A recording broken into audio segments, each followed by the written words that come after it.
vereador Maraca no nosso ponto de encontro e também com os convidados Carlos Biasoli e Gilson Filho. E o nosso assunto hoje é sobre cultura e os projetos que o vereador tem a partir de agora aqui na casa. Vereador, bom dia, tudo bem? Bom dia, Jane. É um prazer estar aqui no programa hoje, participando.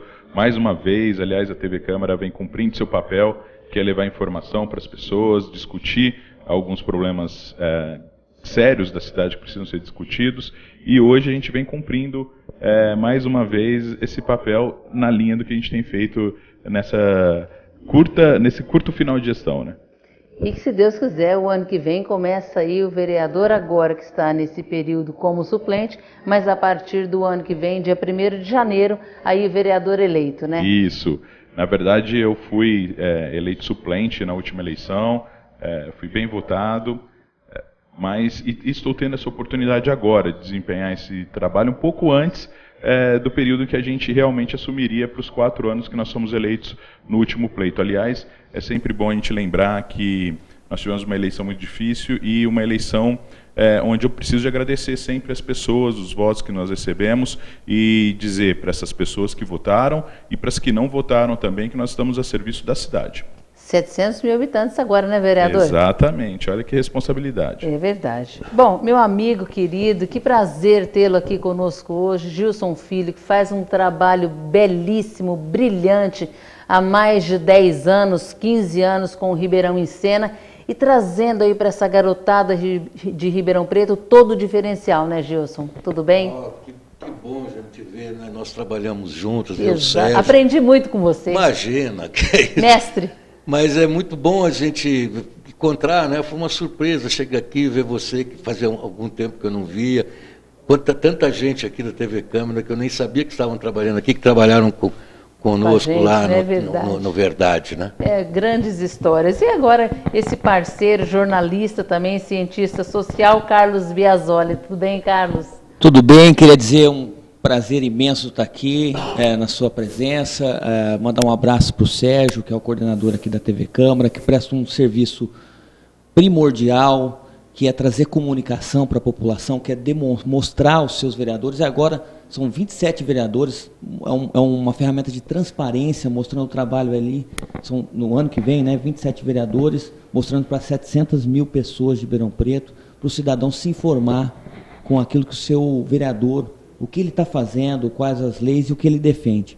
Queria dizer também que é um prazer estar aqui na presença do Gilson, é um amigo muito querido.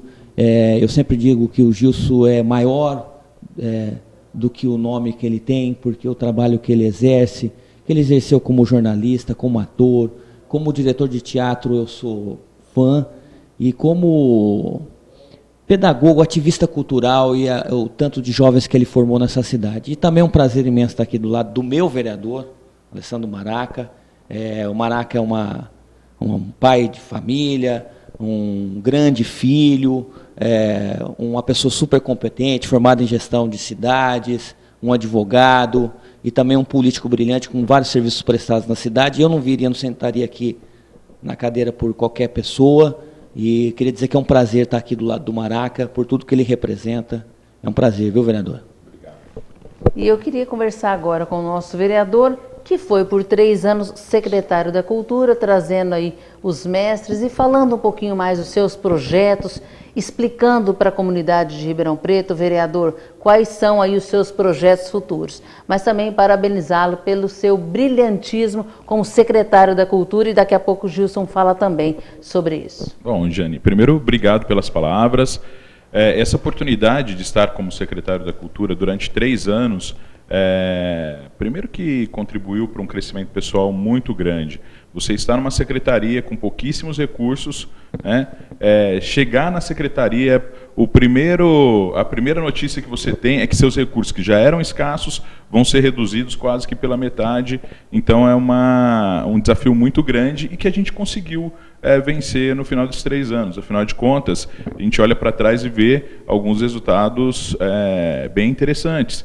Nós temos o Céu das Artes, que é uma conquista muito legal para Ribeirão Preto e que muda a vida de uma comunidade. A gente vê o entorno do Ribeirão Verde podendo não só produzir cultura, mas formar jovens nas diversas áreas culturais e esportivas, porque o Céu das Artes ele tem um espaço esportivo também, mas tem sido um grande celeiro de cidadania. As pessoas estão se apropriando daquele espaço. Para vocês terem uma ideia, é um espaço aberto e que vem sendo bem cuidado pela população. Nós inauguramos aquele espaço, vai fazer 2 anos que o Céu das Artes tem funcionado naquela região e mudado a vida das pessoas.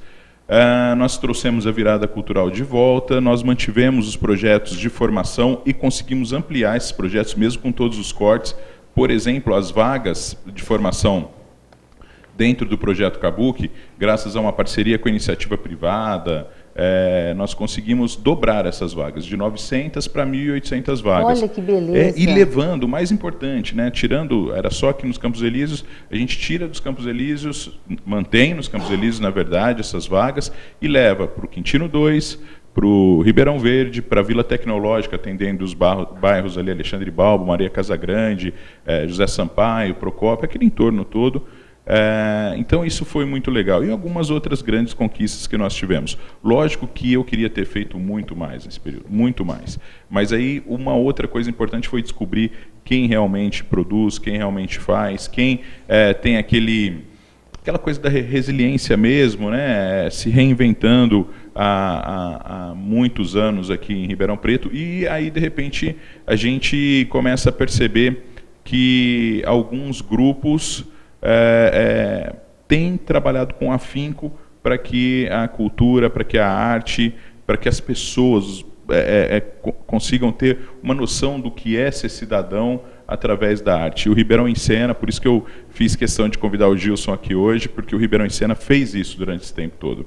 Nós estamos passando por um momento delicado, e eu já me coloquei aqui à frente dessa luta na Câmara Municipal, isso no nosso discurso de posse, viu, Gilson? Me coloquei à frente dessa luta porque nós não podemos deixar que todo esse trabalho que foi desenvolvido pelo Ribeirão em Cena ao longo desses anos pare por uma decisão que eu considero uma decisão infeliz da Secretaria da Educação de cortar os 5 professores que vinham durante esses anos todos com maestria conduzindo alguns alunos.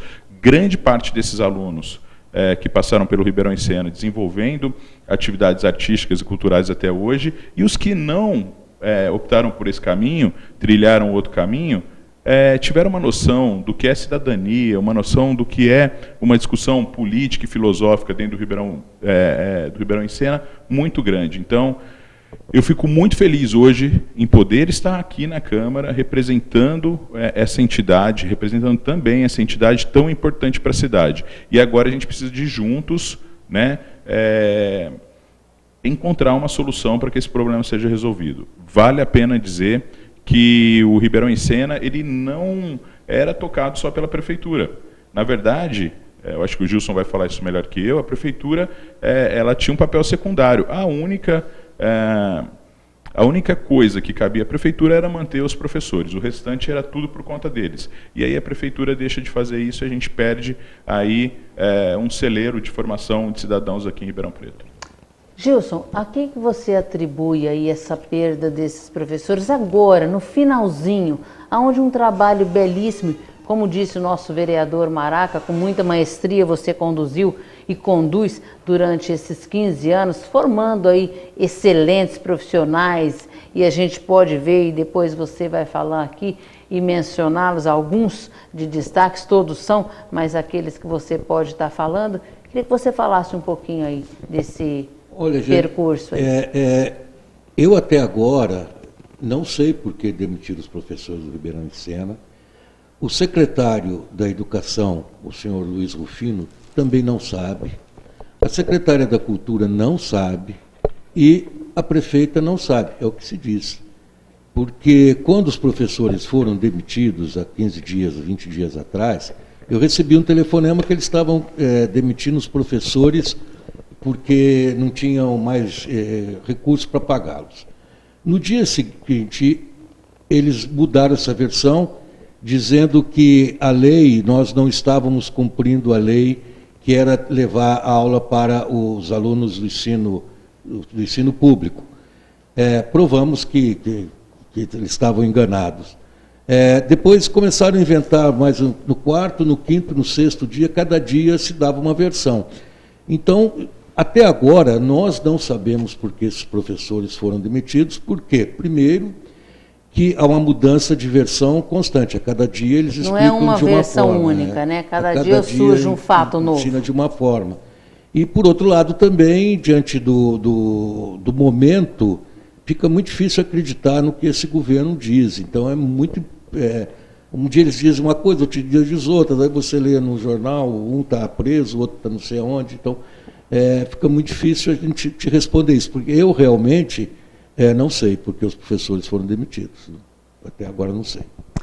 Carlos, você como uma pessoa experiente, como um jornalista que está atua na área, o que você vê dessa forma? O Ribeirão, que foi assim, Ribeirão em Sena é um marco em Ribeirão Preto, é uma história de Ribeirão Preto, né? Onde formou-se vários belíssimos profissionais, saindo daqui, indo aí ganhar o mundo. O que você diz disso? Olha, primeiro eu queria cumprimentar o vereador por ter essa sensibilidade. É bom se falar que o Ribeirão Sena tem mais de 15 anos e falar do caráter humanístico dessa entidade. Não só de formar... O vereador foi muito feliz quando ele disse, não formou só atores, como tem atores hoje fazendo novela, atores em grandes grupos de São Paulo. Ganhando o mundo aí, né? Mas não é só isso, é o caráter humanístico.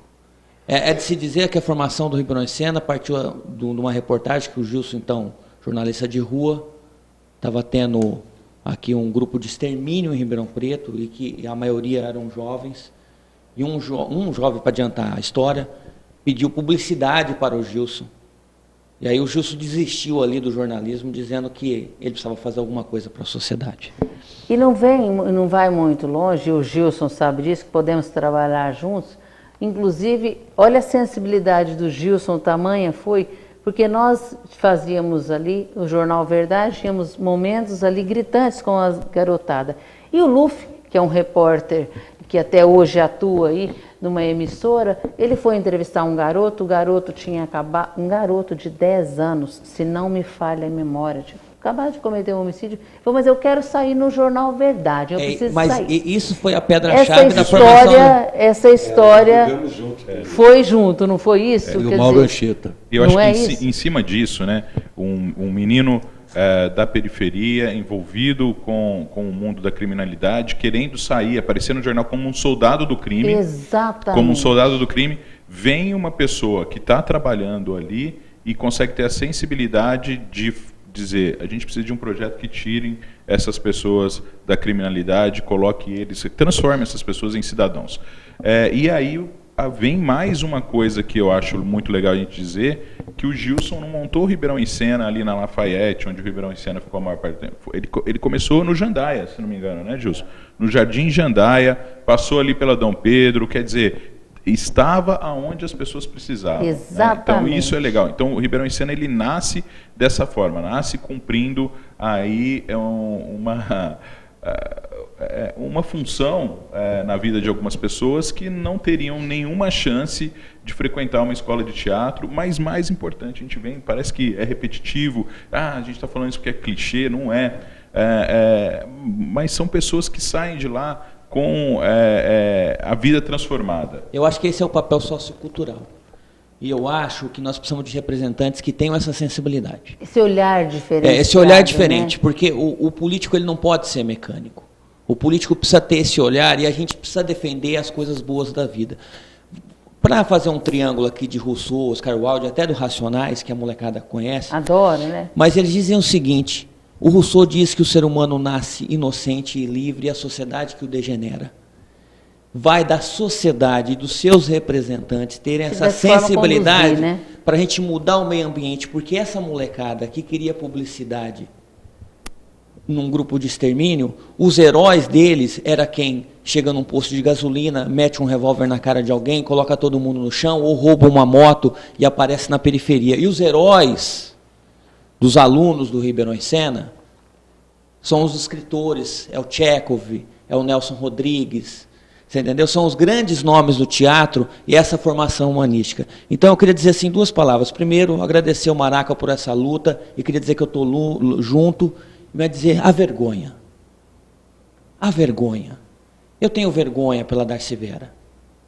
Eu tenho vergonha pelo professor Rufino, o boca de ouro que agora virou do outro lado e fechou uma escola de 15 anos. Eu tenho vergonha pela secretária da Cultura, Dulce Neves.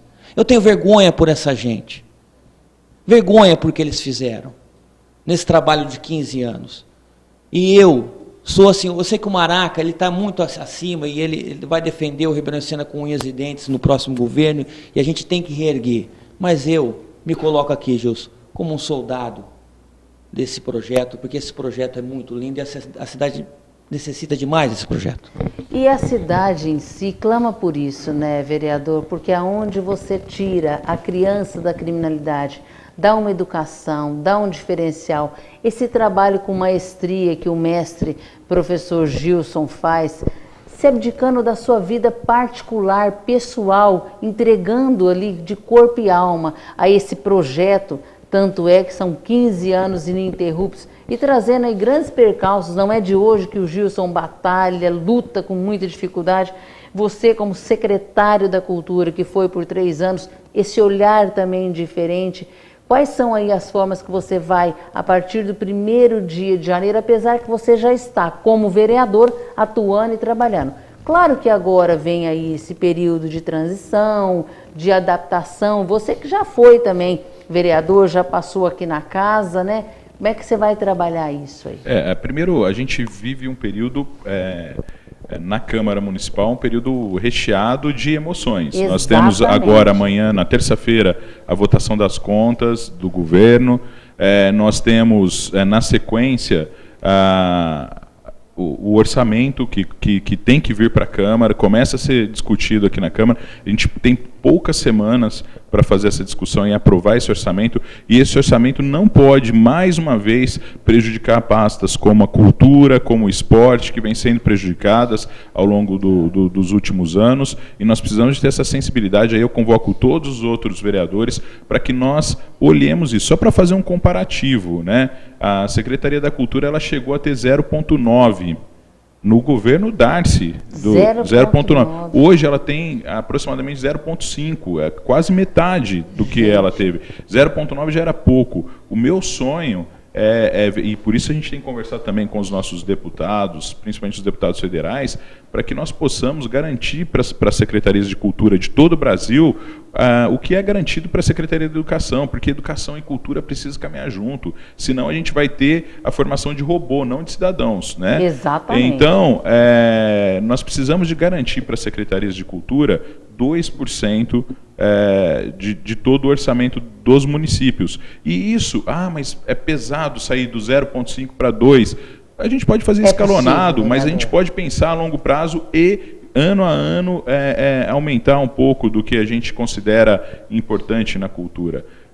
Mas vale dizer mais uma vez, se a gente continuar tendo a visão de cultura como uma coisa plus, uma coisa a mais, está errado. A cultura é muito importante. As pessoas precisam entender o que é arte, entender o quanto isso pode ser transformador na vida das pessoas. Só que, aí voltando para essa questão do que a gente vive hoje, aqui, não só em Ribeirão Preto, mas em outras cidades também. Eu vejo muitas pessoas envolvidas com cultura e que tentam, de uma forma ou de outra, dar sua contribuição, estando elas no governo ou não estando no governo. Mas a gente precisa desse olhar diferenciado. E aqui na casa, eu estou aproveitando esse momento para também convocar os meus pares aqui na casa, para que nós possamos, durante esse momento de discussão orçamentária, olhar pela cultura, pelo esporte, por essas secretarias que ao longo dos anos sofreram tanto aqui em Ribeirão Preto. E eu estou dizendo isso... Por quem já passou, né? Quem já passou e quem acompanha isso há muito tempo. Não estou falando só desse último governo. Porque, Maraca, você foi sabotado no orçamento.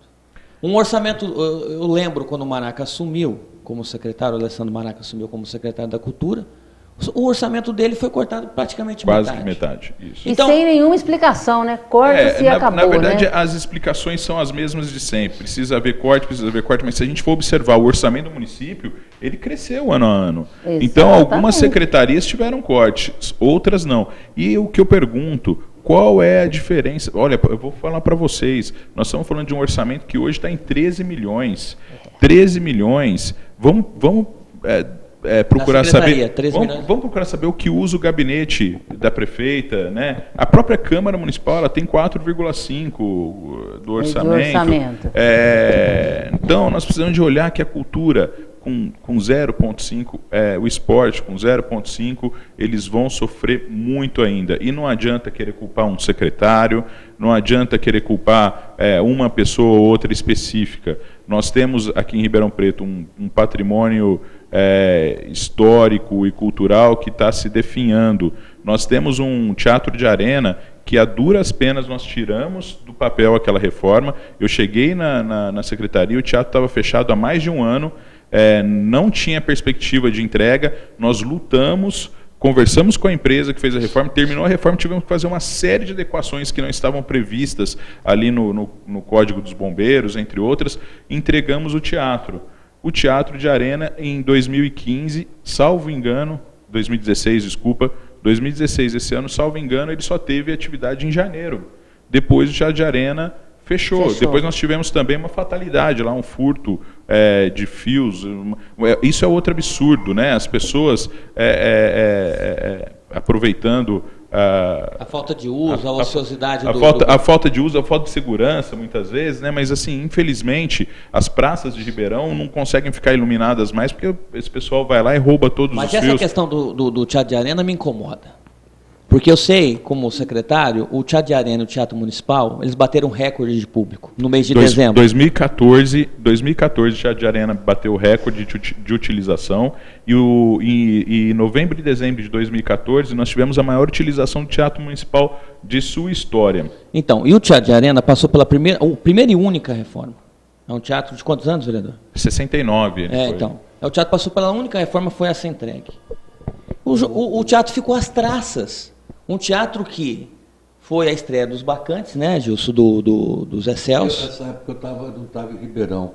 Um teatro que trouxe grandes nomes da música brasileira. Está ocioso desde janeiro.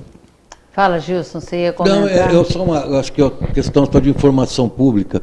Quando o vereador Maraca falou sobre orçamento, por exemplo, outro dia me perguntaram assim, mas tem 13 milhões na secretaria, isso não é muito tal.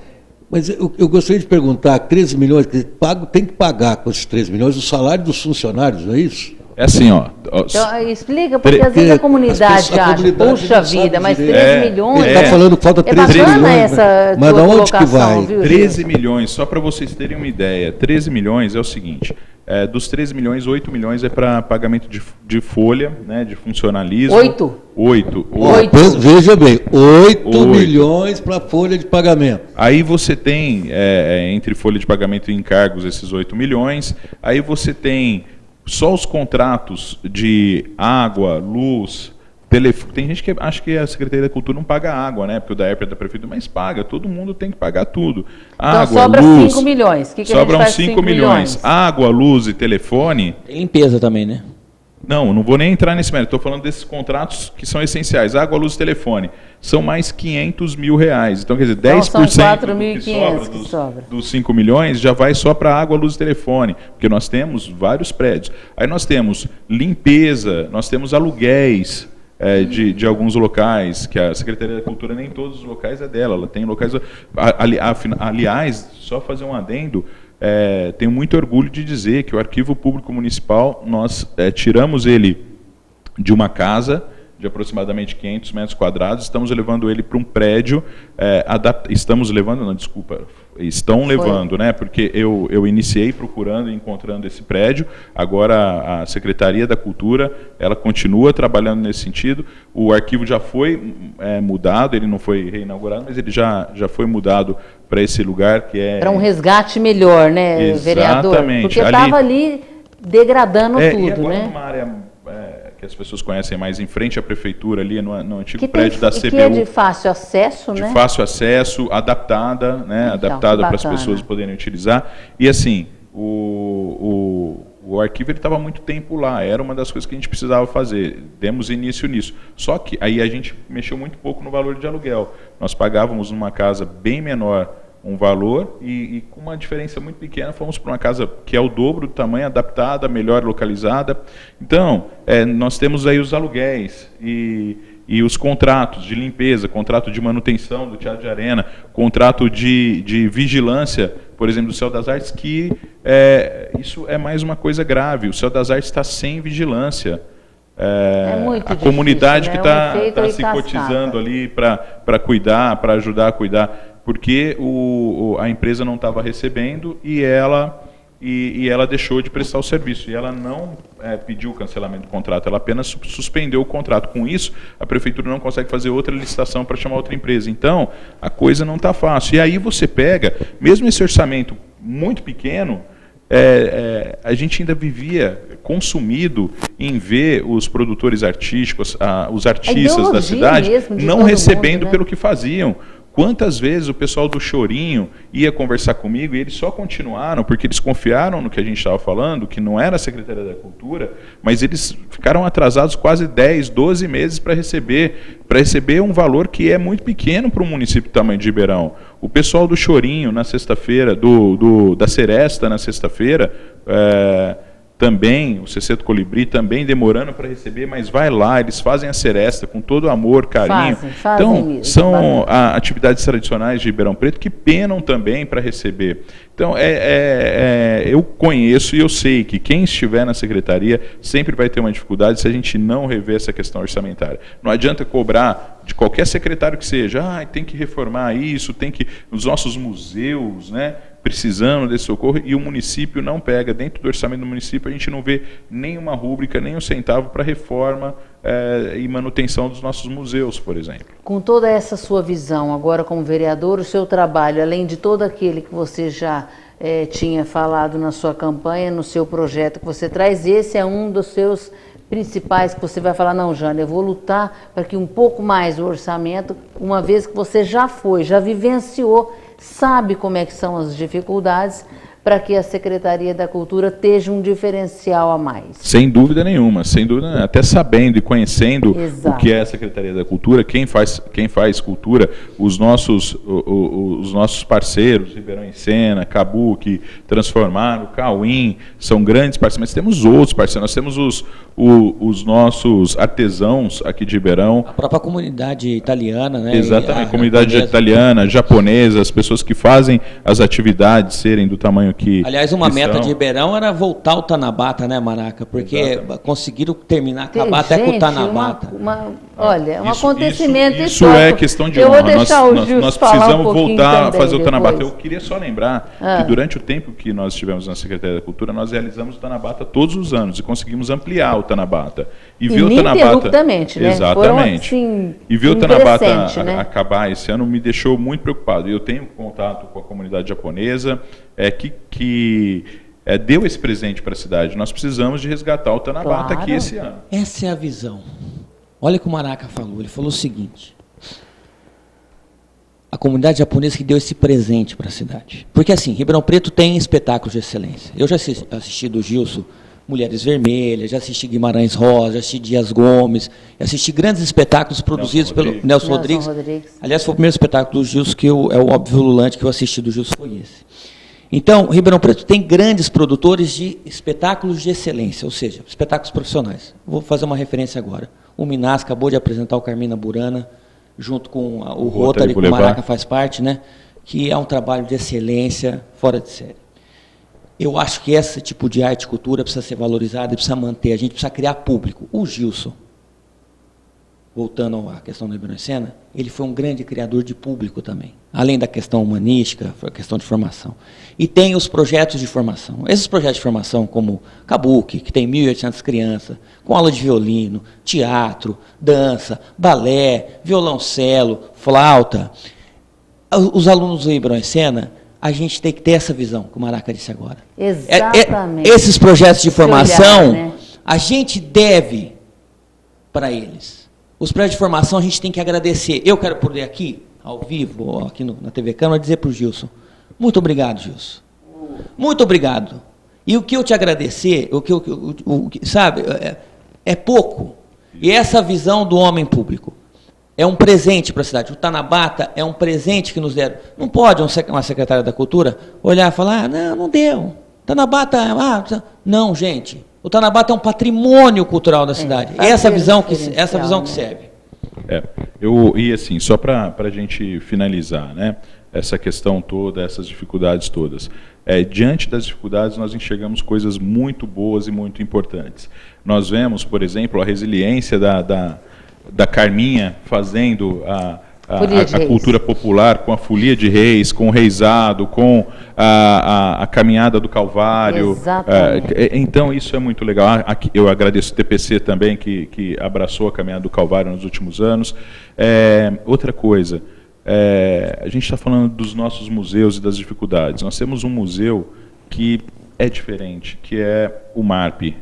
O Newton vem trabalhando muito bem ao longo desses anos lá, porque ele busca, dentro das dificuldades que ele tem, ele busca parceiros, ele tem ajudado muito de outras formas. Então, também aqui, essa diferenciação para quando um cara trabalha dessa forma, né? Então, o Newton tem feito esse trabalho. A gente está com o tempo estourando, mas tem muita coisa boa na cultura também. Mas vamos trazer o vereador novamente, inclusive com os nossos convidados. Gilson, quero agradecer imensamente, fazer minhas palavras do Carlos, porque é verdade, é um presente que você dá para Ribeirão Preto, com todo o seu know-how, com a sua maestria, com o seu carinho conosco. Obrigada mesmo. A você, Carlos Biasoli, obrigado por participar conosco. Vereador, me perdoe o tempo, você viu que é corrido mesmo, mas vamos ter outras oportunidades. O vereador está aqui na casa, usando aqui os estúdios da TV Câmara, e agradecer imensamente esse olhar que o vereador tem. Finalzinho, só para o agradecimento final aqui a toda a nossa comunidade. Eu é que agradeço, e a gente vai vir com outros temas também, além da cultura aqui, mas hoje eu queria afirmar esse compromisso da gente continuar brigando pelo Ribeirão em Cena, brigando pela cultura, por um orçamento melhor, falar com os meus pares, e independente de quem seja o secretário, se foi o Maraca, a Dulce, que hoje está secretária, o Coraúce, que foi secretário, a Adriana, quem quer que seja, não vai conseguir fazer um trabalho a contento se a gente não conseguir olhar a cultura de outra forma aqui em Ribeirão. Nós precisamos disso. E a gente vai finalizando aqui o nosso ponto de encontro, lembrando a todos vocês, telespectadores da TV Câmara, não deixe de vir à Câmara Municipal de Ribeirão Preto. Faça parte, faça a diferença. Todas as terças-feiras e quintas-feiras, a partir das 18 horas, participe com o seu vereador. Começa as sessões aqui na casa. É um encontro com vocês.